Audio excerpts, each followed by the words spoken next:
Welcome. My name's Jonathan.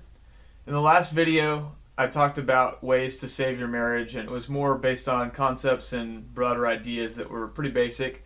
But in this video, I want to talk about specifics. And the first thing that I'll recommend is that you make a list of things that you appreciate in your spouse, different character traits and personality traits and all that sort of stuff. And really think about it. Sit down and think about it for a little bit. Go throughout your day and just kind of meditate on that and come up with a list. You might be surprised when you're mad at somebody or frustrated at things in general. Sometimes you don't think very clearly, and it's better to make a list of things that you care about in that person when you're not in that kind of a moment, a heated moment or a frustrated moment that you might often experience if you have marriage problems. And so why not be preemptive and kind of rehash those things that you really cared about and liked in that person when you were first dating or whatever, and kind of get back to that way of thinking about that person. Another thing is stop doing things that hurt your relationship. One of those things that you can stop is don't talk bad about them. Stop doing that. Stop talking bad. Stop even joking about them to them or anybody else. Don't cut them down. Build them up. If you don't have anything that's good to say, anything constructive, then don't say it.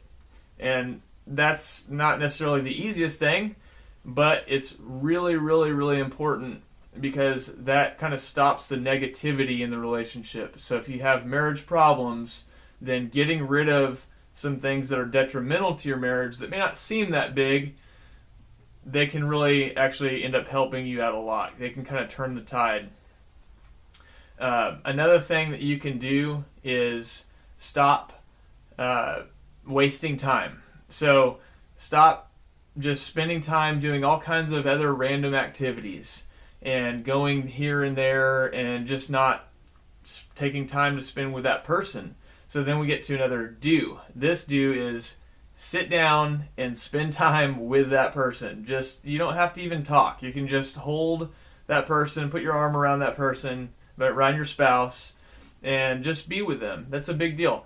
And what goes along with that also is talking about life, just what you're going through, what you're experiencing that day, or just in general in that span of your life. And even get back to talking about your dreams and the things that move your heart, the things that you may have talked about when your relationship was young.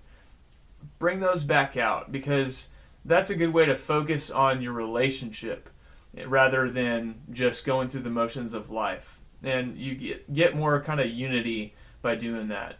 I hope those things help. If you have any questions, let me know. In the meantime, be blessed.